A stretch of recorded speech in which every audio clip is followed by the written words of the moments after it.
Output dari sekolah seharusnya mampu mengkomunikasikan sesuatu dengan jelas, dengan clear, karena itu yang paling diperlukan dalam hidup. Karena anak sekarang itu sudah baca buku wis setengah mati, wong kebiasaan setiap hari baca status kok.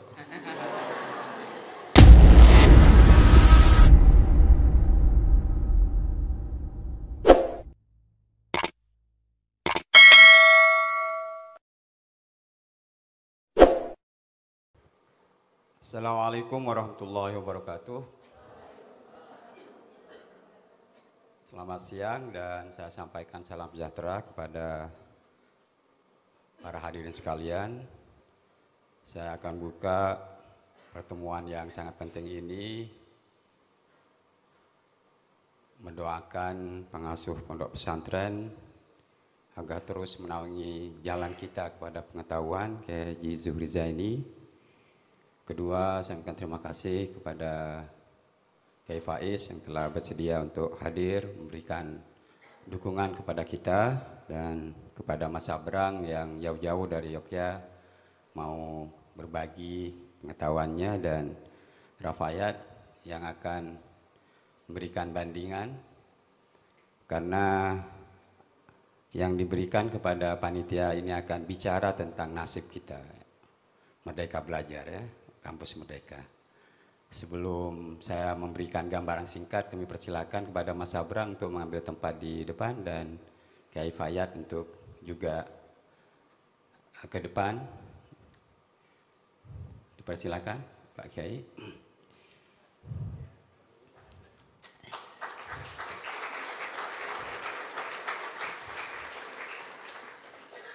Saya akademisi tulen ya, guru ya.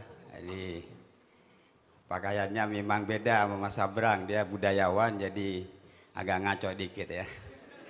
Mas. Saya pakai ini ya, pakai sepatu memang guru murni lah ya, seperti Umar Bakri lah ya. Tapi nggak naik sepeda, saya naik sepeda motor ya. Mungkin panitia bisa tunjukkan slide-nya, ini gaya guru. Ya mungkin Mas Abrang akan kritik, apa slide ini ya. Ini bukan kelas kanak-kanak ya. Wah, ada fotonya juga ya. Keren juga ya. Kebudayaan dalam Merdeka Belajar Kampus Merdeka. Dan sekaligus saya ingin meyakinkan kepada para mahasiswa-mahasiswi ke halaman kedua, Mas. Biar nggak kelamaan saya nampang di situ ya. Jadi kita akan mendapatkan kuliah kebudayaan dari orang yang kapasitasnya sudah diakui ya di dunia internasional. Kemudian fokusnya ke Merdeka Belajar, Kampus Merdeka. Sebelumnya saya perlu sampaikan, yang menjadi direktur untuk MBKM itu adalah Dr. Nur Hamid ya, lulusan Kanazawa Jepang ya. Tadi saya sudah pamit ke beliau untuk tanya banyak hal. Kemudian waktunya jam 1, kita bukan orang Jepang jadi terlambat 1 jam ya. Kita waktu apa saya tidak tahu ya. Ke halaman ketiga biar pemanasan sebelum keduanya mengoyak-ngoyak pikiran kita tentang apa sebenarnya pengetahuan itu. Ini ya. Maaf ini hanya untuk promosi buku saya saja supaya ada Rafayat pengantarnya. Yang saya ingin sampaikan adalah MBKM itu gagasan murni dari Mas Nadiem yang ingin membebaskan perguruan tinggi itu dari cara belajar lama ditawarkan cara belajar baru. Apakah menurut dua orang ini cara ini sebenarnya dibutuhkan atau tidak? Sebab saya sendiri awal-awal memang keberatan dengan karena tidak ada falsafah ya. Mereka belajar itu tidak punya falsafah yang kokoh. Yang kedua, adaptasi yang dibayangkan oleh Mas Nadiem itu adalah bahwa kita punya masalah, ada solusinya, kemudian ada jawabannya. Seakan-akan ya dengan MBKM persoalan kita selesai. Nah yang ditekankan ada kerjasama dan kolaborasi. Lanjut Mas. Nah ini agar Anda tahu sekalian. Jadi kita diatur oleh seorang Mas Menteri hanya 1 lembar kertas ini. Anda bayangkan. Pikiran saya Anda diatur oleh 1 lembar ini. Dan profesor yang ada di bawahnya harus ikut apa yang disampaikan oleh Mas Menteri ini. Coba lihat. Ya, Anda sudah bisa lihat dengan jelas. Inilah yang harus kita perjuangkan ke depan, ya sebelum pergantian menteri tentu saja ya. Ini ide besarnya. Nah lanjut, ini akan menuju tafsirnya ke halaman berikutnya nih. Jadi sekolah itu harus yang mengurus badan akreditasi ini ada. Ya, Anda lihat di laman web kementerian, di sekolah yang bagus itu terakreditasi, yang itu asing semua itu. Ya, saya lihat kalau ekonomi itu CSB misalnya ya. Jadi ekonomi di sini itu bagus kalau sudah mendapat akreditasi. Apakah seperti itu? Padahal ekonomi kita beda dengan barat. Kenapa ukurannya sama? Ini kan juga bermasalah. Apakah kemerdekaan itu harus ikut mereka? Kan tidak. Kita mempunyai kemampuan sendiri untuk mengelola ekonomi sendiri karena dasarnya juga beda. Falsafah yang menjadi dasar dari pendidikan kita juga beda. Kenapa harus diperlakukan sama? Lanjut Mas. Ya, kok agak emosional saya. Coba bayangkan ya, perguruan tinggi kita agar dianggap berhasil, lanjut Mas, harus mengikuti apa yang telah ditetapkan oleh kementerian. Anda bagus teknologinya kalau ikut startup Tokopedia misalnya ya, kerja di situ. Anda bagus lulusan Unuja kalau Anda bekerja di 500 perusahaan yang masuk 500 Fortune itu ya. Apakah itu ada ya, semuanya multinational corporation, perusahaan-perusahaan besar. Padahal bagi saya perusahaan besar itu merusak. Jadi kalau dianggap bahwa keberhasilan, saya selalu serius ya. Kalau Anda dianggap baik karena bekerja di misalnya perusahaan minyak Shell misalnya, maka perguruan tinggi itu baik. Apakah itu ukurannya? Anda baik kalau bekerja di perusahaan misalnya apa yang besar di sini ya, Mitsui nggak masuk 500, yang punya PLTU itu enggak. Nah itu kira-kira ya gambarannya. Jadi ukurannya ada sudah. Lanjut. Nah inilah yang Anda harus ikuti agar merdeka belajarnya ya. Ini sampai H ini ya. Ya pertukaran pelajar sudah, magang udah, asistensi sudah, riset, proyek kemanusiaan. Kita sudah melakukan semua ini di Unuja secara formal. Tidak semua, makanya kepada mahasiswa baru terutama ikut kegiatan ini untuk mengambil ruhnya saja. Bukan kemudian kita didikte keberhasilan kita harus bekerja di 500 perusahaan besar itu. Lanjut Mas sebelum saya berakhir. Kira-kira itu gambarannya ya. Terus Mas. Nah ini bahan bacaannya agar kita terbebaskan dari hegemoni apa yang diinginkan oleh kekuasaan. Saya melihatnya itu. Karena bagaimanapun juga kalau mau disederhanakan sistem pendidikan kita itu ada 3 sebenarnya ya. Yang pertama itu adalah konservatif ya, kita adalah konservatif. Kemudian liberal itu biasalah ya, yang liberal itu perguruan tinggi besar ya, Harvard ya, Oxford yang besar-besar. Kalau yang Rafayat saya tidak tahu, biar yang bercerita ya. Takut salah saya ya. Yang Mas Abraham biar cerita ya, apakah sekolah di luar negeri itu masuk 3 kategori besar ini ya. Yang terakhir ini radical, nah, jadi Freirean. Pendidikan yang membebaskan itu adalah kalau kita setara, menyelesaikan masalah kita di lingkungan kita, bukan kemudian kita jadi mesin raksasa yang besar itu. Ya. Karena apa? Kalau kita jadi skrup dari mesin raksasa besar itu, maka kita adalah menjadi bagian dari yang merusak. Karena apa? Mereka yang eksploitasi besar-besaran alam ini dan kita yang menanggung akibatnya. Kira-kira begitu ya. Mudah-mudahan ini pengantar singkat saja sebagai host saya. Karena bagaimanapun juga yang kita tunggu adalah 2 pembicara ini. Siapa yang memulai Gus? Jenengan atau? Tuan rumah ya? Atau dibalik saja ya? Ya karena dalam lateral itu dibalik. Kalau tuan rumah sekarang ini tamu ya. Bentuk penghormatan. Ikramud duyuf Mas Abrang. Jadi tadi saya sempat ngobrol dengan Mas Abrang, ada yang keliru dari cara belajar kita, di mana posisi guru itu dominan. Padahal tidak. Dengan apa yang akan disampaikan oleh Mas Abrang, beliau mempunyai kaidah pembelajaran yang memungkinkan bisa mandiri mahasiswa ya. Jadi kalau sekali beliau masuk kelas, Anda udah 15 pertemuan tuh nggak masuk kelas, Anda belajar sendiri, kira-kira begitu. Lagian kan 15 pertemuan itu kan bisa bagi dosen nyari sampingan ya. Itu yang penting ya. Ngajar kelas kalian itu 16 pertemuan itu siksaan juga sebenarnya itu. Makanya di era digital ini bahannya sudah banyak Mas Abrang. Tetapi kita ingin tahu dari Mas Abrang 15 menit ya. Nanti kayak diskusi saja.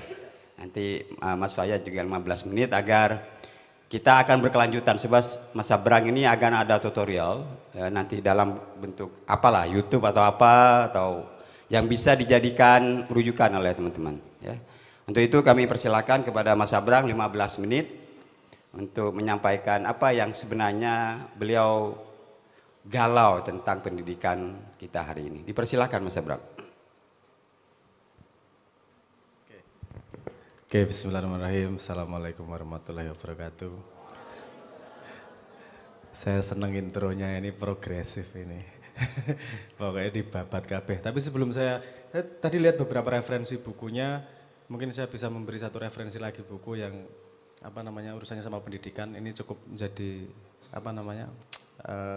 rujukan juga kalau yang memang nggak setuju sama pendidikan yang biasa. Ini bukunya John Taylor Gatto, judulnya Dumbing Us Down, The Hidden Curriculum of Compulsory Schooling. Ini bagaimana dia mengkritik mekanisme pendidikan modern. Tadi saya lihat beberapa referensi di situ, cocok iki koyone. Sing ngisruh-ngisruh ini. Gitu. Tadi dimulai dengan pembicaraan tentang merdeka belajar. Ini ada banyak kritikan yang menarik.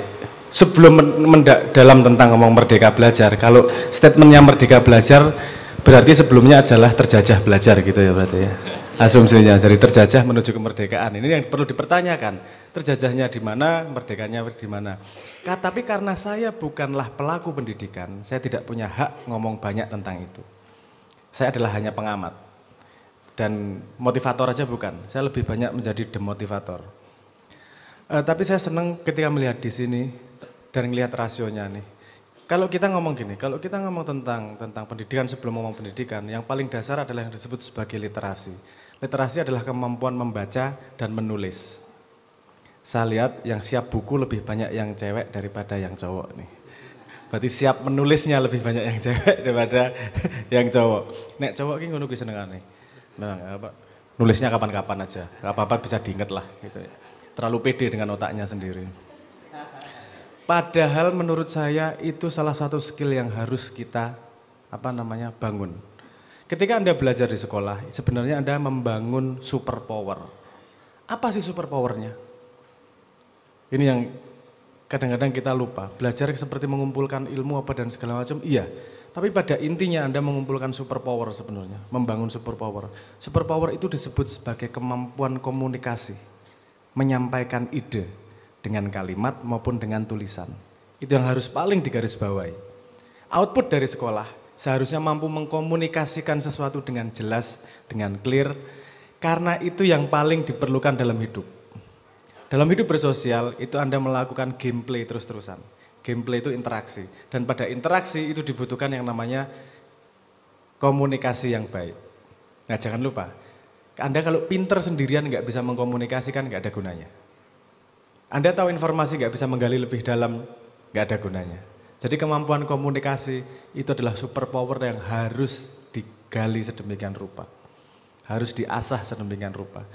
Ini kadang-kadang kita agak lupa bahwa ilmu itu bisa dicari di mana saja. Karena gini, kalau zaman dulu ada istilah, Anda pernah mendengar ada istilah menimba ilmu, betul nggak? Datang dari mana istilah menimba ilmu itu? Itu datang dari sebuah asumsi. Kalau menimba dari mana? Sumur. Berarti sumber ilmu itu ada yang namanya dari sumur. Di mana sumur ilmu itu? Sekolah. Betul nggak? Sekolah, universitas, sekolah itu tempat dalam society di mana kepadatan ilmunya paling tinggi. Mau cari apa aja di universitas, di sekolah itu ilmunya paling banyak. Makanya datang ke sumur yang namanya sekolah menimba ilmu. Tapi zaman sudah berubah. Sekarang ada kiai yang wajahnya bersinar kalau dilihat di malam hari namanya Kiai Google. Cuma wajahnya bersinar itu kalau dibuka itu. Dia nggak lagi sumur, hujan deras. Betul nggak? Nggak usah menggali kemana-mana, hujan deras yang namanya Kiai Google. Anda tanyain dari mistis sampai fisika bisa semua dia, paham semua dia. Bahkan di YouTube misalnya, itu cara membuka pintu itu ada. Tutorial cara membuka pintu, tutorial cara minum air, itu kayak dipadake wong gendeng ya. Ada tutorial itu, artinya hujan deras ilmu itu. Luar biasa banyak. Permasalahannya berubah. Dulu kita permasalahannya adalah bagaimana mencari sumber informasi. Sekarang permasalahannya kita kebanyakan informasi, gimana natanya dengan baik. Karena kalau kebanyakan informasi, seperti ginilah, kalau kurang air Anda jadinya kekeringan. Kalau tanah kurang air, nggak bisa ditanami. Kalau kebanyakan air jadinya banjir. Yang benar adalah menata air. Betul nggak? Gitu ya. Jadi dulu era kelangkaan informasi, sehingga dibutuhkan sekolah. Sekolah-sekolah itu adalah bagaimana alur informasi, keilmuan dari generasi sebelumnya bisa diteruskan. Informasi yang buku-buku yang ditaruh di sekolah itu sudah melalui kurasi yang tajam. Kurasi oleh para ahli-ahli lah. Jadi kita terima matang tinggal belajar. Nah sekarang masuk pada era banjir informasi. Kalau tidak bisa memanage itu nanti jadinya overthinking, jadinya bingung memilih informasi yang benar. Kenapa? Karena kebanjiran informasi. Dan otak manusia, ya saya ngomong neuroscience sedikit. Otak manusia itu tidak bisa menerima pilihan lebih dari 9. Kalau Anda prasmanan, ada pilihan makanan cuma 1, mesti misuh. Pelit iki sing duwe omah iki, gak ono pilihan. Tapi kalau pilihannya 100, bingung ya kan. Akeh rek wis lah ngawur wae lah, mesti enak lah. Gitu kan.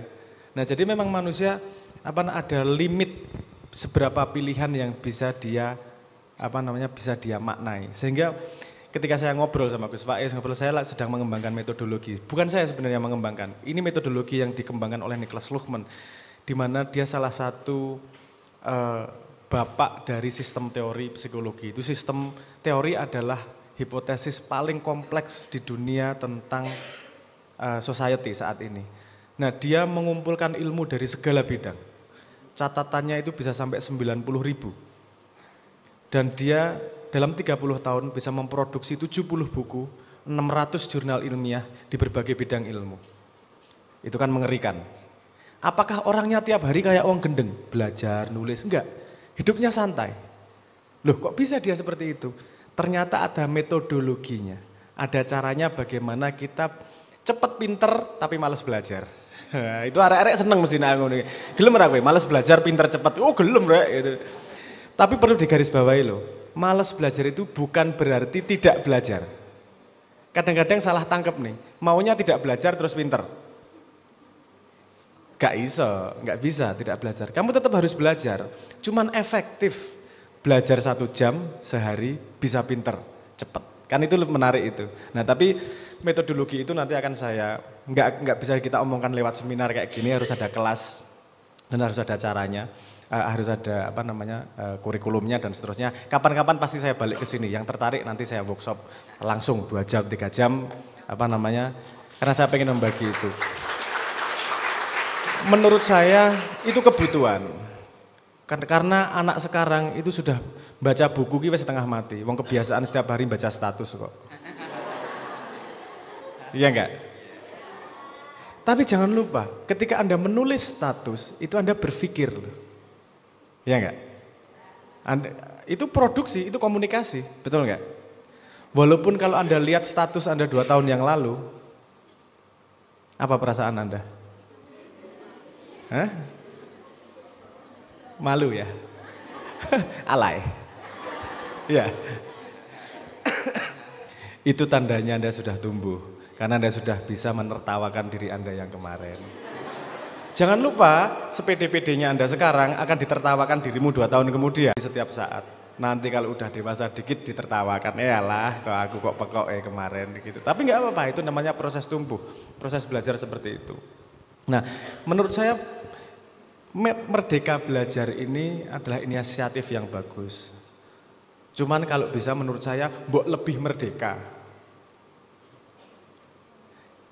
Anda coba lihat di KBBI, definisi pendidikan di bahasa Indonesia. Itu saya komplain sampai ke Kementerian Pendidikan. Kita kalau punya kata-kata harus hati-hati dengan maknanya. Karena maknanya itu akan menjadi referensi dari semua orang. Di Indonesia, kalau nggak percaya lihat KBBI Indonesia.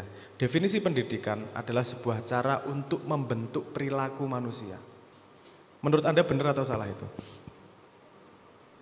Membentuk perilaku manusia benar atau salah? Itu bukan ekspresi pembebasan, itu ekspresi tirani. Karena Anda dibentuk sedemikian rupa, seolah-olah gurunya paling tahu kamu seperti apa. Padahal generasi sekarang kan generasi yang tidak belajar dari orang tua. Masih bingung nih, ada di sini yang belajar Instagram dari orang tua? Anda nginstal TikTok, tanya sama bapakmu ada? Nggak ada ya? Justru bapakmu yang tanya sama kamu, bener nggak? Iya nggak? Gimana Instagram, gimana TikTok gitu kan? Saya mengatakan bahwa generasi ini generasi unik. Kenapa? Karena dia masuk pada sebuah teknologi yang dia tidak bisa belajar dari generasi sebelumnya. Jadi kalau misalnya gini, kalau pemerintah mengatakan ayo toh bersosial media yang santun, siapa yang bikin standar? Belajar dari mana normanya? Wong kita ini sama-sama pengguna baru ya. Bahkan penyebar hoaks terbanyak itu orang tua, bukan anak muda. 70 dari penelitiannya, 70% hoaks itu tersebar karena orang tua. Kalau anak muda, karena dia tahu bahwa informasi gampang diklarifikasi, nyari di Wikipedia dan seterusnya nggak gampang untuk menyebar hoaks. Anda punya grup keluarga WA? Coba diperhatikan yang paling banyak nyebar hoaks siapa? Ketawa pasti. Ada Bude yang itu atau Pak D yang itu kan gitu. Nah, karena gini sambungannya, sosial media internet itu adalah tempat komunikasi, betul enggak? Dan saya tadi mengatakan bahwa komunikasi adalah superpower dari Anda belajar di sekolah ini. Dan saya pengen mengatakan satu kalimat lagi, ini bukan kalimatnya saya, ini kalimat Niklas Luhmann yang saya katakan tadi. Dia mengatakan begini, society hanya terjadi karena emergence dari komunikasi. Artinya society hanya terjadi kalau ada komunikasi. Hukum itu ada enggak sih? Kalau di sini ya nggak ada, orang nggak ada yang bersalah kok. Kalau di meja pengadilan baru hadir yang namanya hukum, ketika komunikasi terjadi, betul nggak? Ekonomi ada nggak sih? Gini nggak ada ekonomi. Tapi ketika terjadi komunikasi pertukaran barang dan uang, terjadilah yang namanya ekonomi. Jadi penting banget yang namanya komunikasi.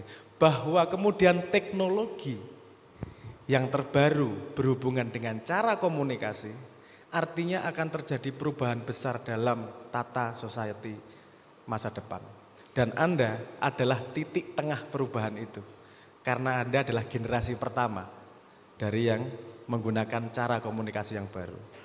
Paham maksud saya ya? Jadi Anda bukan hanya mengalami teknologi baru, Anda adalah pionir dari budaya teknologi baru tersebut. Kalau Anda ngawur di sosial media, nggak cuma Anda yang punya problem, tapi generasi berikutnya akan nyontoh dari Anda. Padahal padahal sosial media dan internet, bukankah itu tempat yang luar biasa untuk belajar kalau kita bisa memakainya? Benar nggak? Ya, luar biasa itu.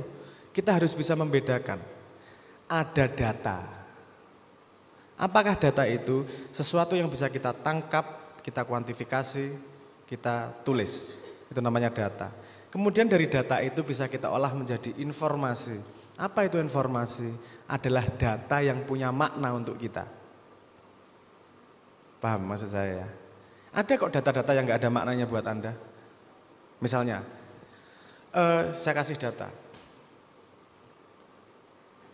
Limit dari bintang yang bisa menjadi black hole adalah sekitar 2,3 tahun cahaya. Ada gunanya nggak buat Anda? Tahu maknanya nggak? Nggak juga toh. Itu artinya belum informasi, itu baru data. Informasi adalah data yang Anda memiliki makna buat Anda. Di internet tuh kita harus bisa memilah itu. Oke, informasi, di atasnya informasi apa? Pengetahuan. Pengetahuan itu apa? Pengetahuan adalah informasi yang bisa kita manfaatkan untuk memecahkan masalah. Banyak informasi yang kita pahami tapi nggak berguna untuk memecahkan masalah kita. Contohnya cerita tentang Sambo misalnya. Semua orang mendengarkan, semua orang membaca, memecahkan masalahmu apa to jane? Hah? Ngomong aja tadi, mak celekop gitu ngomong aja, seru biar gayeng ini. Karena saya bukan guru nggak apa-apa, bebas. Anda nggak perlu hormat sama saya. Kalau sama guru hormat harus, kalau sama saya nggak usah hormat. Gasruk aja. Di atas informasi, di atas pengetahuan itu ada yang namanya insight. Insight adalah intisari, galih, hakikat dari pengetahuan tersebut. Nah kalau insight sudah punya sistem, itu namanya kemudian adalah wisdom. Kenapa saya perlu mengatakan ini? Karena saya pengen mengingatkan bahwa ada sumber daya dalam diri Anda yang terbatas, yaitu namanya waktu. Anda waktunya terbatas, betul nggak? Semua waktu modalnya sama. Bentar lagi ya, udah 15 menit sepertinya, tapi 2 menit lagi. Saya pengen ngajak kita sadar itu. Bahwa kita punya sumber daya terbatas yang namanya waktu. Waktu itu digunakan buat apa? Saya mengusulkan ada buat dua hal. Pertama, gunakan waktu untuk investasi kepada dirimu sendiri. Paham maksud saya? Investasi ilmu, investasi kesehatan, investasi pengetahuan, investasi kesolehan apapun. Tapi gunakan waktu untuk investasi kepada diri Anda sendiri. Kenapa? Karena kalau kamu nggak investasi sama dirimu sendiri, jangan harapkan orang lain mau investasi sama kamu. Gunanya sertifikasi apa sih? Menunjukkan bahwa saya sudah berinvestasi ilmu kepada diri saya, sampai saya punya sertifikasi, sehingga orang lain mau mempekerjakan Anda, mau berinvestasi kepada Anda. Jadi penting untuk investasi kepada diri. Nomor 2, investasilah kepada sekitar. Khairunas anfahum linas. Orang yang paling baik adalah orang yang bermanfaat untuk sekitarnya. Karena kalau kamu pinter sendirian, kanca-kancamu goblok, ya stres mesti. Iya enggak? Kamu punya ide besar, ini ide bagus luar biasa, temanmu enggak ada yang paham. Alah pekok le ngopo ngomong ngopo gitu malah. Nah jadi penting untuk kita saling belajar satu sama lain. Kalau yang kamu tahu kamu ajarkan, yang kamu enggak tahu kamu belajar. Gitu ya. Jadi pinter bareng cepat. Nah saya harap saya enggak pengen panjang-panjang karena pengen lebih banyak diskusi tadi ya. Oke, kuncinya adalah yang pengen saya share itu. Diambil monggo, enggak monggo. Saya enggak lebih pinter dari senjenengan, kebetulan saya cuma lahir lebih dulu. Gitu aja. Dan saya juga ngalami seperti Anda. Saya adalah pengguna Twitter paling 100 orang pertama di Indonesia juga. Awal-awal saya pengguna Sulia yang enggak terkenal di Indonesia, saya pengguna Yelp juga yang enggak terkenal di Indonesia. Itu saya mencoba itu semua karena saya pengen tahu perkembangannya kemana sih. Karena kita generasi muda punya tanggung jawab itu. Jadi saya ingatkan lagi. Anda sekarang sudah hujan deras informasi, gunakan waktu dan atensi Anda untuk menginvest pada dirimu sungguh-sungguh dan menginvest pada sekitarmu. Karena semua investasi akan menghasilkan sesuatu yang positif di belakang. Amin. Monggo saya kembalikan kepada moderator. Matur nuwun, wassalamualaikum warahmatullahi wabarakatuh.